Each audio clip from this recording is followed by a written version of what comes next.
agradezco mucho al doctor, licenciado, maestro, es todo junto. Amigo sobre todo, Porfirio Muñoz Ledo.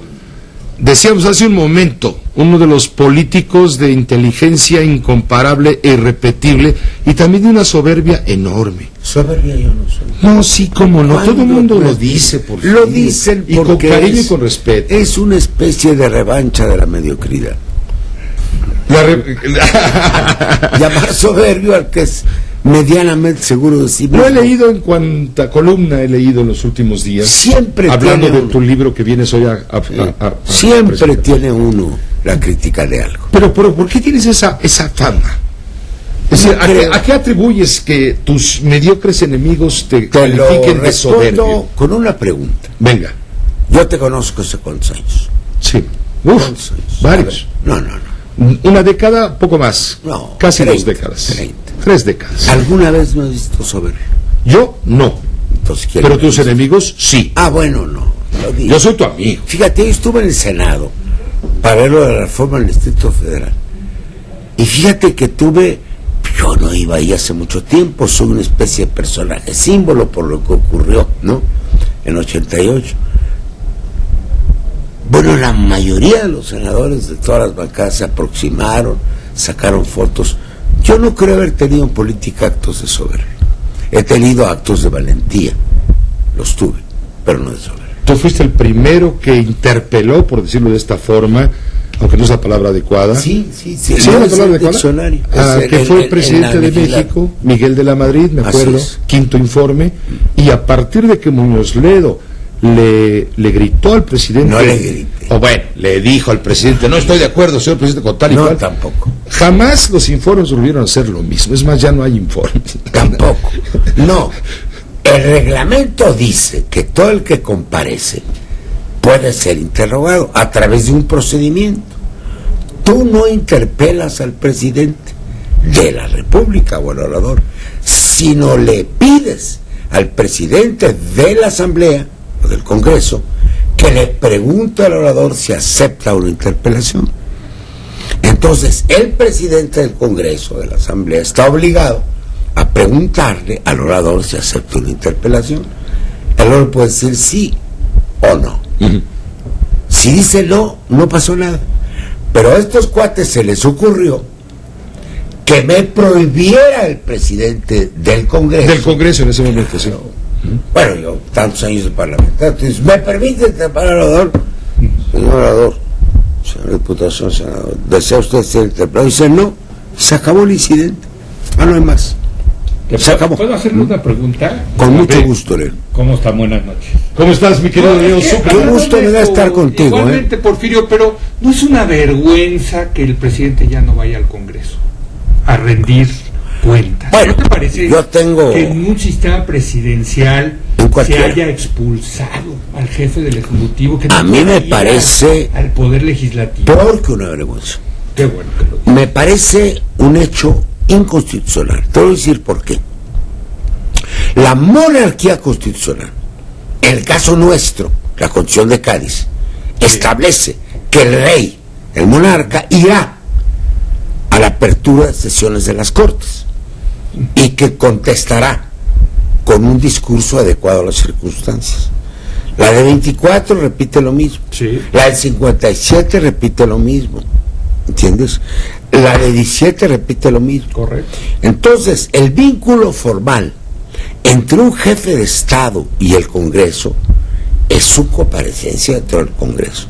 Ahora, lo que en México se ha confundido es que el presidente de la República en este país, como en otros presidencialistas, acude en dos calidades: como jefe de Estado y como jefe de gobierno. Ahora, la Constitución de 17, por el escrúpulo de los obregonistas contra Carranza, puso que el presidente rendirá un informe sobre el estado que guarda la administración pública. Entonces el presidente va en las dos virtudes. Va como jefe de Estado, como va la reina de Inglaterra. Sí, al principio de... Y dice un discurso, claro, al principio, que no se le contesta. Sí. El sistema el discurso norteamericano se lo escribe el gobierno en turno. Hasta La reina nada más lo lee. Ahora, ¿qué hace el presidente de los Estados Unidos de América? Hace el Address of the Union, hace el discurso para la nación, pero como jefe de Estado, como jefe de la Unión. Entonces, lo que yo he sugerido desde hace 30 años en México es que mientras el presidente de la República tenga las dos calidades, la de jefe de Estado, las dos cachuchas, y la de jefe de gobierno, como jefe de Estado llegue con la banda, diga su discurso, nadie le contesta, o nada más se le agradece, y como jefe de gobierno vaya a explicar al Congreso. Es el gran tema de México, la parlamentarización del sistema. Ahora se fueron por lo más fácil. Sí. Para el PRI era un peso, no querían pelear con el PAN. Sí.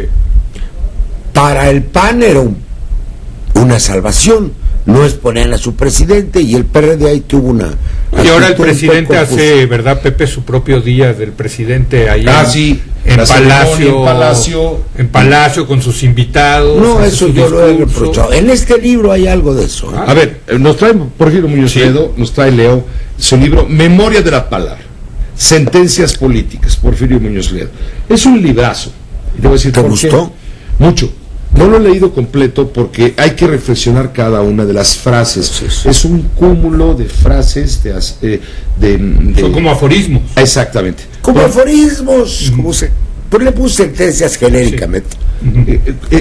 Ha sido pronunciado por Porfirio Muñoz Ledo en tribuna, como presidente de partido, fue presidente del PRI. Como articulista y como ensayista. Como articulista, fue presidente del PRD. Yo quiero que me presentes a otro mexicano que haya sido presidente de dos partidos políticos. Importantes, claro, con peso estamos hablando, importantes. Pues Muñoz Ledo fue del PRI, y cuando Cárdenas funda con Muñoz Ledo y otros el PRD, es el segundo presidente del PRD después de Cuauhtémoc Cárdenas. Bueno, el cúmulo de todos los discursos de Muñoz Ledo como secretario del Trabajo, como embajador, como político, como senador de la República, como aspirante a la presidencia de la República, que lo fuiste antes de declinar por Cárdenas en su momento, por Vicente Fox, perdón, en su momento. Estuviste cerca de Fox, has estado en todo. Y en la academia, Pepe, yo agrego en la academia porque Porfirio, por ejemplo, en mi alma mater, en el Colegio de México, es recordado como un gran profesor. Tú fuiste a Relaciones Internacionales también. No, la administración pública. Bueno, todo lo que ha dicho Muñoz Ledo, muy inteligente, todo muy inteligente, son como aforismos, son citas importantes, las acumula en este texto que se llama Memoria de la Palabra. Esa es la intención. Así es. Mira, la idea fue de mi editor. Amigos varios me habían dicho, oye, haz un quotations, ¿no? Pero estaban pensando más en lo que digo, ¿verdad? De viva voz. Como que era Churchill dijo, o Ruiz Cortines dijo, o Napoleón dijo frente a las pirámides de Egipto. Y les dije, ¿cómo se recoge eso, man? No falta gente en la calle que me dice, oiga, licenciado, yo recuerdo que una vez estuvo usted en la Universidad de Veracruz y dijo esto, bueno, y él recoge eso, una encuesta nacional de frases de Porfirio. Entonces se decidió porque fuera sobre textos escritos y publicados. Lo publicado en la prensa, lo publicado en los, lo dicho en tus discursos. Exacto. Ahora, no es toda mi vida, ¿eh? El editor escogió, para darle actualidad al tema, un poco, yo no podría definirlo, es entre 15 y 20 años. Es lo que he dicho, no hay discursos de la Facultad de Derecho, no hay discursos, no, eso no hay, ¿no? Entonces, de 15 a 20 años, fundamentalmente artículos periodísticos es lo más importante de todo. Yo tengo 25 años escribiendo en Universal, ¿no? Y luego, bueno, discursos que están en mi disco duro. Dice Lorenzo Meyer, que fue muy amable. Él escribe el prólogo.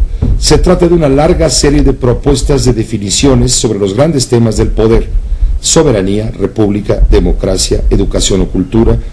Fue secretario de Educación Porfirio Muñoz Ledo, pasando por temas muy propios de nuestro tiempo como globalidad, neoliberalismo, transición, derechos humanos y sociales, hasta llegar a la caracterización de personajes concretos. Es un libro de enorme utilidad y de consulta permanente para todos aquellos que están interesados en comprender los temas cruciales del tiempo que les ha tocado vivir. Son los dichos de Porfirio y las frases de Porfirio Muñoz Ledo. El editor piensa que se pueden hacer otros libros. Es debate es tu edición. Es debate. Claro, es del debate de la número 2. El editor Cristóbal Pera piensa que pueden hacerse otros, ¿no? Sobre otras épocas de mi vida, etcétera, explorar. Pero este es un buen comienzo. A mí me gustó mucho. Si me permite, vamos a hacer una pausa breve, vamos a corte, y de regreso me gustaría platicar con Porfirio Muñoz Ledo, con el maestro Zuckerman, de lo que están vislumbrando que viene en materia de reforma política para este país. Pues cuéntanos después de corte, ¿no? De todo. Por favor, no te vayas, Porfirio. Me metí al Congreso. Sí, te metiste. Bueno, me invitaron los senadores para discutir lo del DF, que yo soy el comisario, ¿no? ¿Cómo viene la reforma del DF? Sí. Vamos a hacer Estado. Va bien. No Estado, entidad federativa con derechos plenos, cuyo nombre será capital federal y cuya denominación común será Ciudad de México. Te explico. Vamos a una pausa. Cárdenas informa. Todas las noticias, todas las voces. Multilínea 5166-3403. Lada sin costo 01800-800-0103. José Cárdenas informa. Estamos conversando con el embajador Porfirio Muñoz Ledo, estamos recordando, haciendo memoria. Tú fuiste el que instigó a que, el que sopló, el que chismeó aquella cena que tuvieron Salinas de Gortari, ¿con quién? Con Castañeda. Con Castañeda no. En Bélgica. No, yo tuve una reunión del Consejo de Europa, del Consejo de la Unión Europea. Tú eres embajador de México. Exactamente, y yo me fui a una recepción. Ajá. Que daba yo. Ajá. Y después a una presentación, porque estaba el presidente de la República ahí, sí, del Ballet Folclórico Mexicano. Y estaba el presidente Fox. Y me hablaron por teléfono. No. Y Castañeda era jefe, secretario de Relaciones Exteriores de Fox. Sí, y tú lo juntaste con... No, se les ocurrió cenar. No, se les ocurrió cenar. ¿En la Lorén? No. En un restaurante moderno, en la Plaza del Sablón, donde estaban todos. Hasta los mariachis estaban ahí. Todo el mundo se enteró. Además, varias gentes oyeron la conversación. Fue una indiscreción.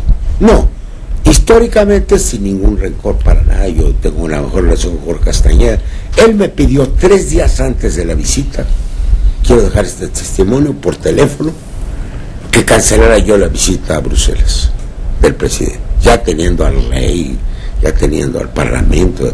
Dije, no, yo no la cancelo. Aquí estábamos esperando, no la cancelo. Porque tenía una cita con Salinas el día anterior en París.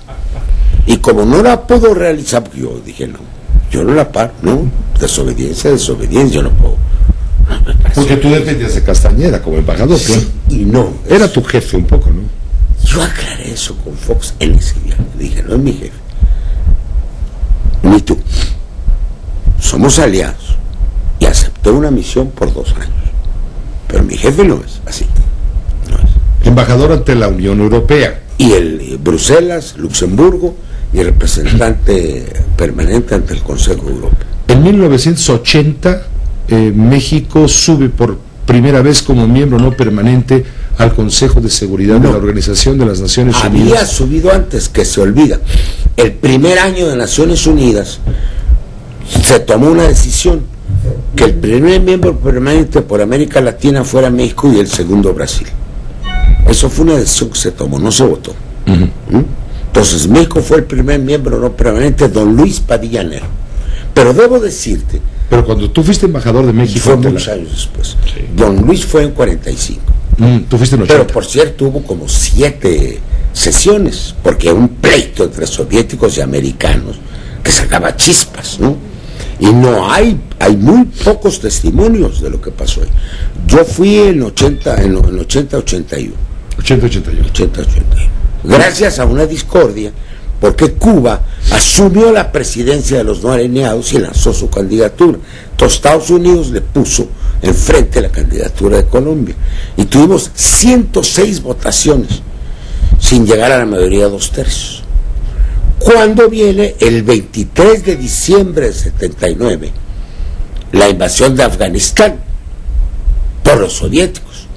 Entonces yo me pronuncié en contra de la invasión de Afganistán por los soviéticos, con un discurso que fue muy comentado, porque dije, somos vecinos de superpotencias, yo soy aliado del vecino de cualquier superpotencia, lo que le pasó a Afganistán le puede pasar a nosotros en el fondo, ¿no? Y Cuba se puso a defender a la Unión Soviética. Porfirio Muñoz Ledo no ha sido testigo de la historia, ha hecho la historia de buena parte de la política de los tiempos modernos de nuestro país, desde posiciones clave de enorme responsabilidad en materia de relaciones diplomáticas internacionales, como embajador en varias condiciones, cónsul de México en Nueva York, embajador de México ante la ONU, secretario del Trabajo, secretario de Educación Pública. Pero también yo diría, Pepe, desde la oposición, Porfirio, ¿no? Y tú tomaste que más se recuerda. Sí, porque tú hiciste historia, porque fuiste de ese grupo que rompió con el PRI en 1987, si no me equivoco. Sí. 86, 87 habrá después sido, de la elección, ¿no?, de Salinas de Gortari. Entonces 87 Pepe, que fue. es más viejo que nosotros, sí, claro, como una generación entera, recuerda lo que yo fui antes de romper, pero la inmensa mayoría de los mexicanos me recuerdan desde la ruptura, fíjate. Pues sí. Es más, en muchas entrevistas que hago de prensa de esto, pues trato de decir, yo existí antes, viví antes, fui a la escuela primaria, fui líder estudiantil, fui secretario del Trabajo. Eso ya se olvidó. Se recuerda de 88 para acá. Ahora, ¿cómo ves, te preguntaba, cómo ves la izquierda? ¿Cómo ves la izquierda? Muy pulverizada. Hay barruntos de que puede llegarse a una cierta unidad. El problema es que la izquierda no cuaja bien en los partidos políticos, sino en los países evolucionados. La izquierda se multiplica. ¿Cuántas izquierdas hubo en Uruguay, en Argentina, en Brasil? Son procesos largos para que la izquierda coja. Hay mucho personalismo, hay mucho clientelismo. A mí me parece buena la aparición de Cuauhtémoc Cárdenas en el escenario de la política nacional. Me parece que coagula voluntades. No tiene para nada una confrontación con Andrés Manuel López Obrador. ¿Cuauhtémoc Cárdenas marcha al porfiriato sin Muñoz Ledo? No. Pues está por regresar, no me digas, por aclamación. Si lo aclaman, regresa. Eso es lo que parece, pero depende también de su voluntad personal. Nosotros ya tenemos otra edad. ¿Tú qué tienes? 62, ¿no? 64. Cuauhtémoc que el año que entra cumple 80. Exacto, Cuauhtémoc es un año menor que yo. Sí. Es el 1 de mayo del 32. Pero a ver, Porfirio, ahí hemos hecho varias veces el comentario aquí con Pepe de que cuando vemos a la izquierda vemos a la figura de Cuauhtémoc Cárdenas, de Andrés Manuel López Obrador, la tuya. Ay, me parece un fracaso de la izquierda de generar nuevas generaciones, nuevos liderazgos. Esa es mi gran preocupación también. Están cuajando, pero con trabajos. Pero pues es que ya los de 50, los de mi rodada, digamos, son los jovencitos, mano, ¿no? En la izquierda. Pero fíjate que fui yo al Senado hoy, te digo, para lo del reforma del Distrito Federal. Y vi lo mismo en todos los partidos, muy amables, los del PRI muy gentiles, exgobernadores varios, ¿no? Sí. Bueno, Emilio, el líder de ellos, lo conozco. Uy, es otro que... Vi los del PAN, sí, ¿no? Se llama Rufo, me dijo, Porfirio, ¿cómo estás? Ya no lo conocí, Ernesto Rufo. Todos los partidos tienen un nivel de envejecimiento generacional, eso hay que decir. Pero entonces, ¿qué dirías? ¿Que hay una crisis de liderazgo más joven en el país, político? Yo diría que no. Se establecieron los mecanismos de renovación en su oportunidad y nosotros somos en gran parte responsables. Fíjate. Ahora, el mundo anda así, mano. Tú sabes que François Hollande es casi de mi rodada, ¿no? Sí, el presidente de Francia. Bueno, es menor que yo, François. Sí. Pero, bueno, es, la Merkel, el que dan, el Berlusconi, el que dan. No, bueno. Hay un tema de envejecimiento de las élites políticas en todas partes. En la iglesia, porque es un sistema vitalicio. En los sindicatos, porque en el fondo es vitalicio también. Claro. Es terriblemente caciquil, ¿entiendes? Pero en el poder público debiera pensarse en algo muy renovador, porque entran los jóvenes como camada, como clientes de los más grandes. Ahora, no es un fenómeno exclusivamente mexicano lo que te quiero decir, no lo es. Tú ves la edad promedio de los líderes de América Latina, bueno. ¿Por dónde ves tú la reforma política, Porfirio Muñoz Ledo? Mira cómo está. Hasta donde supe hoy en la mañana, te lo doy como noticia. Bueno, ¿cómo lo veo en general? Te lo digo después, al final. Primero, reelección de diputados y de alcaldes va. Segunda vuelta electoral no va. Por oposición del PRI. Consejo Nacional Electoral va muy matizado. Va muy matizado y para mí, hasta donde me pudieron explicar, muy confuso. Que el IFE puede ejercer atracción sobre casos dudosos. Tribunal Electoral Federal, que se proponía la desaparición de los estatales, está en suspenso. Autonomía de la Procuraduría Electoral va. De la Procuraduría General de la República. Va. Sí. Y también la electoral, o sea, la Fiscalía Electoral. Será autónoma del Ejecutivo. Sí. Y pero la Fiscalía hay la idea de que el PRI pide que sea hasta el próximo sexenio, que se haga la justicia en los bueyes de mi vecino, ¿no? Los bueyes de mi sucesor. O en el buey de mi sucesor. Los bueyes de mi sucesor. El del buey de mi sucesor. Entonces, eso va. Pero no hay un diseño arquitectónico. Va con matices que lo debilitan mucho el tema de la gobierno de gabinete. Es optativo el presidente. Si el presidente quiere hacer un gobierno de coalición, habrá una declaratoria, una fórmula legal, para que entonces el Congreso apruebe el gabinete en su conjunto. Y entonces será un gobierno de mayoría. Si el presidente es optativo, que es la fórmula Beltrones, sí. Si no accede... ¿Es lo que tú querías, el semiparlamentarismo? Sí, es mucho más que eso. ¿Es lo que tú querías? No, yo quería más que eso. El semipresidencialismo. Sí, aquí lo que quería Porfirio es obligatorio. Hay tres niveles. Uno, el que concibió muy brillantemente Diego Valadez, que es jefe de gabinete, que es el equivalente a un primer ministro. Yo quería semipresidencialismo. Es la fórmula francesa al revés. Franceses vivieron toda la vida parlamentarismo y transaron en un semipresidencialismo. Yo estoy a favor del semipresidencialismo. Siempre estaré. Es que le encanta a Francia a Porfirio. No, por eso Francófono. es por la razón opuesta. No sé si me explique. Porque nosotros tenemos una herencia de autoridad presidencial demasiado fuerte, que hay que matizar. Entonces, el presidente de la República debe ser el jefe del Estado y otro debe ser el jefe del gobierno. Uno, elegido en las urnas, por sufragio universal, y otro elegido por el Congreso. Ahorita puede entrar en crisis la monarquía española, que anda muy mal, ya viste la mañana. Tremendo, sí. Pero sí sigue el gobierno, ¿no? Hay jefatura de Estado y jefatura de gobierno. El 90% de los países del mundo tiene jefatura de Estado y jefatura de gobierno. Separar al jefe de Estado del jefe de gobierno. Esa es la esencia. Mientras no lleguemos a eso, no hemos llegado. Es el futuro para una república como la nuestra. Por una razón, porque reduce los márgenes de discrecionalidad y porque crea un verdadero servicio civil de carrera. El presidente de la República es el jefe del ejército, del servicio civil de carrera, de la diplomacia. En un país europeo normal, no te digo Francia o uno muy avanzado, el ministro llega con un portafolio y con una secretaria y todo el servicio de carrera. Las estructuras del Estado son permanentes.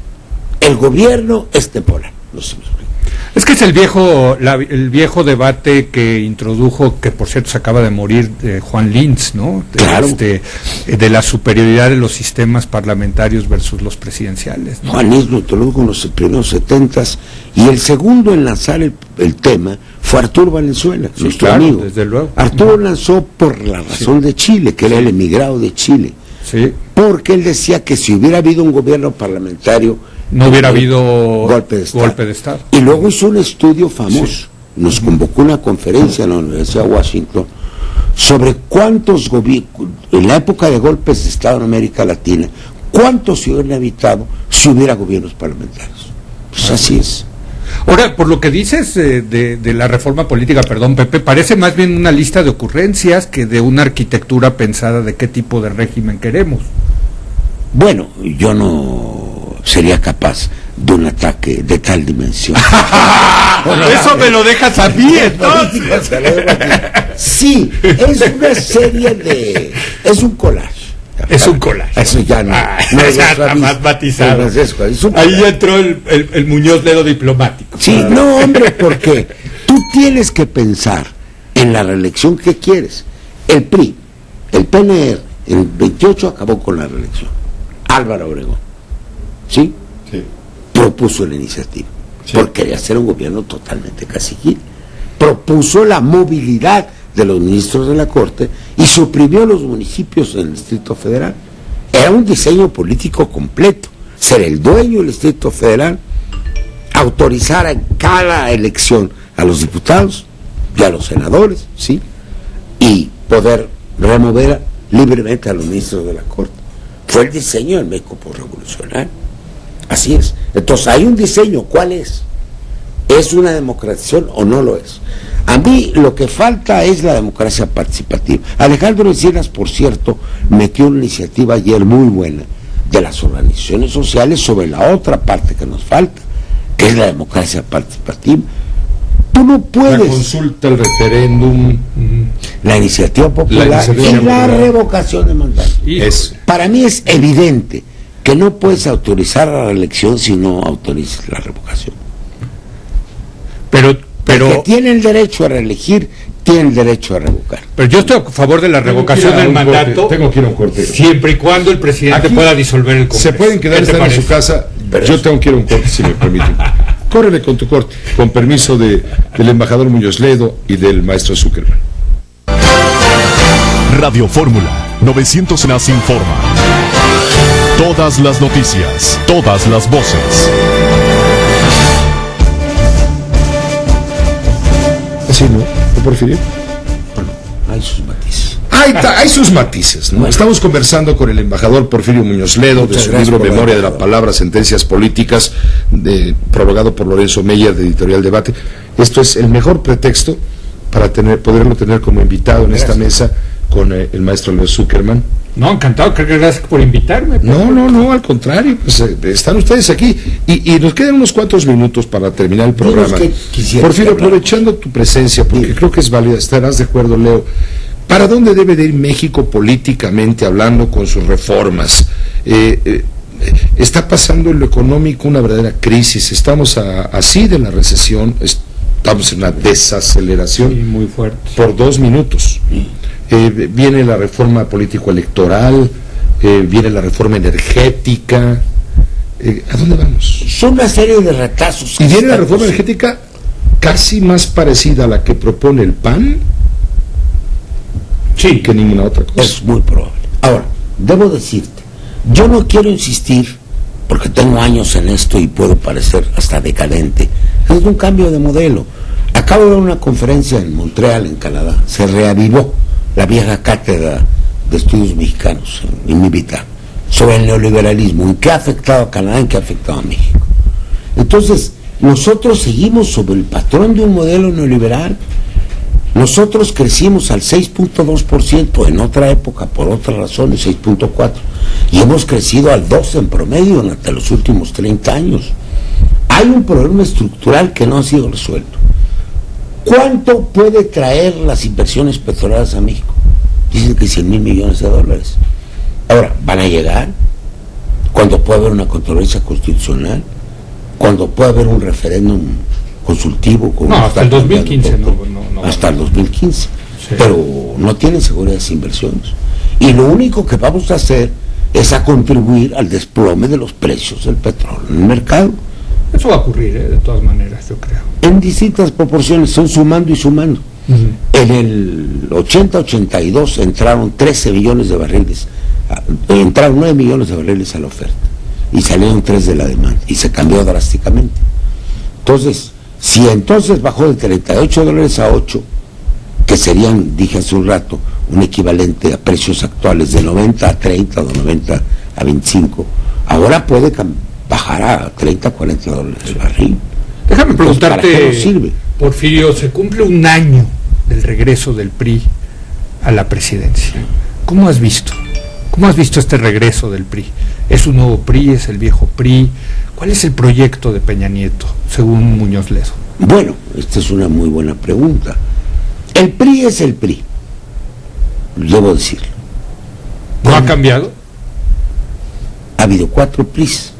Uh-huh. 1, el PNR, ¿sí? Sí. Elías Calles. Sí. Uh-huh. 2, el PRI. El PRM.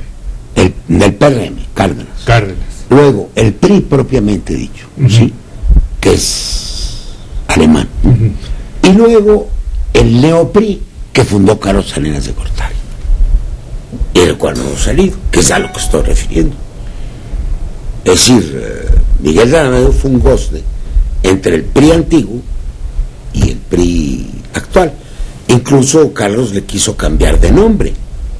El Partido Liberal Social. El liberalismo social, claro. Exactamente. Uh-huh. Entonces estamos viviendo un poco de todo.